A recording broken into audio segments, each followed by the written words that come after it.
हर जुग जुग भगत उपाया, पैज रखदा आया राम राजे। हर नाखस दुष्ट हर मारया, प्रहलाद तराया। अहंकारियां निंदकां पिठ दे, नाम देव मुखलाया। जन नानक ऐसा हर सेवया, अंत लय छड़ाया। जन नानक ऐसा हर सेवया, अंत लय छड़ाया। सत्कार योग सत्संग योग। वाह गुरु जी का खालसा, वाह गुरु जी की फतेह। श्री गुरु रामदास जी महाराज जी का ये शब्द है। आशा राग में महाराज ने 6 छक्के रचे हैं। 4 छंतों वाला एक छक्का है। कुल 24 छंत इसमें हैं। इन छंतों को आशा दीवार में श्लोक के पहले गाया जाता है। अंतिम 4 छंत जो हैं, इनमें गुरु रामदास जी महाराज ने प्रभु द्वारा भक्तों की हमेशा रक्षा करने की बात कही है। महाराज कहते हैं, हर जुग जुग भगत उपाया, पैज रखदा आया राम राजे। पैज भक्तों की परमात्मा ने सदैव रखी है। हर नाखस दुष्ट हर मारया, प्रहलाद तराया। प्रहलाद की रक्षा की हर नाकस से। अहंकारियां निंदका पिठ दे, नाम देव मुख लाया। नामदेव जी को प्रसन्न करने के लिए, भक्तों की पैज रखने के लिए, उनकी इज्जत रखने के लिए परमात्मा ने, विट्ठल ने अपना मुंह मोड़ लिया और निंदकों की ओर पीठ कर ली। अहंकारियां निंदका पिठ दे, नामदेव मुख लाया। ये घटना, सच्ची घटना पंढरपुर में घटी है भगत नामदेव जी के साथ। इसका जिक्र महाराज गुरु रामदास जी ने अपने इस छंत में किया है। इस घटना का विवरण भगत नामदेव जी ने भी अपने शब्द में किया है, जो मलार राग में आया है। विस्तार से नामदेव जी ने इस घटना का उल्लेख किया है। आइए उस शब्द के आखिरी अर्थ किए जाएं जो भगत नामदेव जी ने रचे हैं। शब्द है, मलार मोको तू न बिसार, तू न बिसार, तू न बिसारे रामैया। रहाओ आलावंती यह भ्रम जो है, मुझ ऊपर सब कोपिला। सूद सूद कर मार उठायो, कहा करो बाप बीठला। मुए हुए जो मुकत देहोगे, मुकत न जाने कोयला। ए पंडिया मोको ढेड़ कहत, तेरी पैज पिंछौड़ी होएला। तू जो दयाल कृपाल कहियत हैं, अतभुज भयो अपारला। फिर दिया देहुरा नामे को, पंडियन को पिछवारला। घटना का उल्लेख। नामदेव जी कहते हैं, हे प्रभु, तू मुझसे बिसर मत, मोको तू न बिसार। हे प्रभु, तू मुझे मत भूल, मुझे अपने सानिध्य में रख। मोको तू न बिसार, तू न बिसार, तू न बिसारे रामैया। हे प्रभु, राम रूपी प्रभु, तुम मुझे मत बिसारो, हमेशा अपने सानिध्य में रखो। रहाओ आलावंती यह भ्रम जो है, मुझ ऊपर सब कोपिला।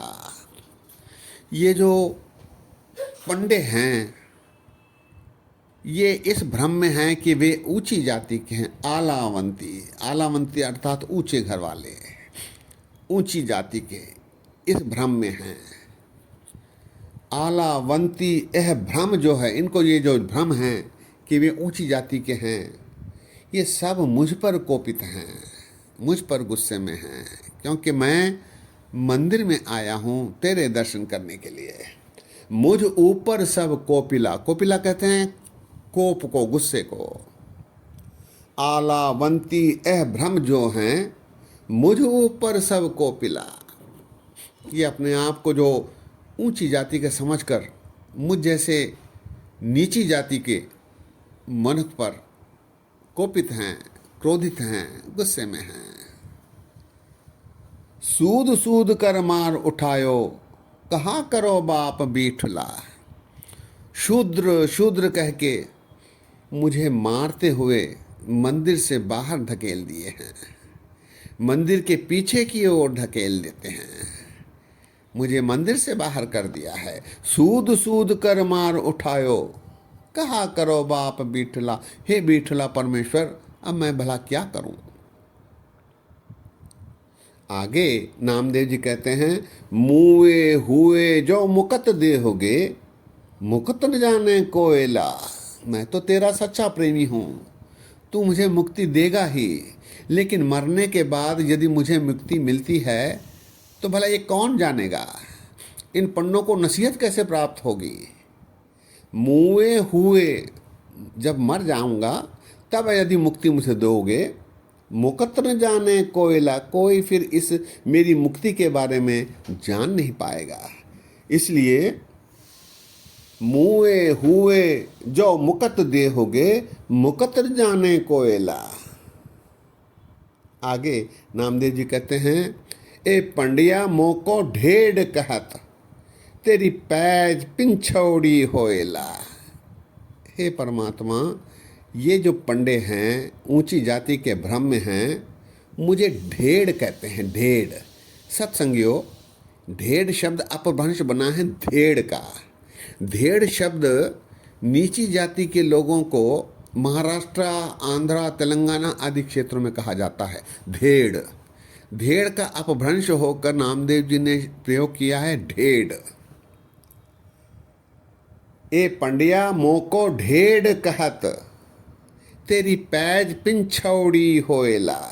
हे परमात्मा, ये मुझे नीची जाति का धेड़ कह रहे हैं, इसमें मेरी बेइज्जती नहीं है, मेरी पत्नी, मेरी पैज नहीं नीची हो रही, बल्कि तेरी ही पैज हो रही है, क्योंकि तू तो सबको एक ही मानता है। मानस की जात सब एक है पहचान वो। परमात्मा ने तो सभी को एक ही प्रकार से पैदा किया है, सभी एक हैं। और जब ये तेरी बात को नकार रहे हैं तो तेरी ही पत घट रही है, तेरी ही इज्जत पिंछौड़ी होएला। पिछौड़ी अर्थात घटना। तेरी पैज पिंछौड़ी होएला, तेरी ही पैज घट रही है, तेरा ही नाम घट रहा है, तेरी ही पथ नीची हो रही है, क्योंकि ये मनखों में भेद कर रहे हैं। ए पंडिया मोको ढेड़ कहत, तेरी पैज पिंछौड़ी होएला। आगे बेनती करते हुए नामदेव जी कहते हैं, तू जो दयाल कृपाल कहियत हैं, अतबुझ भयो अपारला। तू, तेरे बारे प्रसिद्ध है, तू कृपालु है, अतभुज है। अतभुज अर्थात बलिष्ठ भुजाओं वाला, अपार बलिष्ठ, अपरंपार है, दयालु है। तू इनको समझाने, ठीक करने में समर्थ है। तू जो दयाल कृपाल कहियत हैं, अतबुझ भयो अपारला।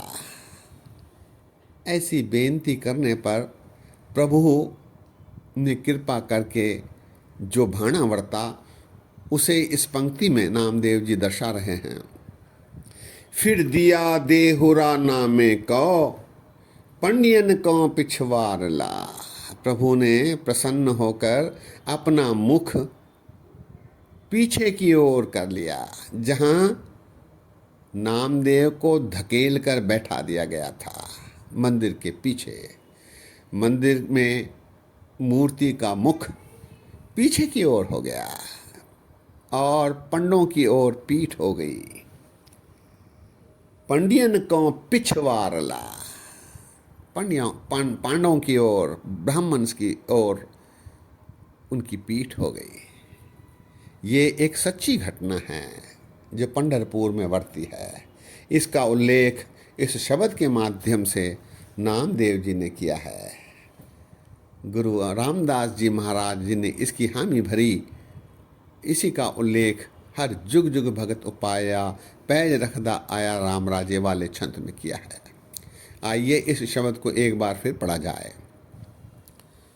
मोको तू न बिसार, तू न बिसार, तू न बिसारे रामैया, रहाओ आलावंती एह भ्रम जो है, मुझ ऊपर सब को पिला। सूद सूद कर मार उठायो, कहा करो बाप बीठला। मुए हुए जो मुकत देहगे, मुकत न जाने कोयला। ए पंडिया मोको ढेढ़ कहत, तेरी पैज पिंछौड़ी होयला। तू जो दयाल कृपाल कहियत हैं, तुमज भयो अपारला। फेर दिया देहुरा नामे को, पंडियन को पिछवारला। सत्संगियों, कलयुग में भी प्रभु की कृपा इस प्रकार प्रत्यक्ष रूप से हो रही है। इसे हमें इससे सीख लेनी चाहिए। प्रभु सच्चे मनखों की, अच्छे मनखों की सदैव सहायता करते हैं। ज़रूरत केवल इतनी है कि हम प्रभु पर विश्वास रखें, अकाल पुरख परमात्मा पर विश्वास रखें।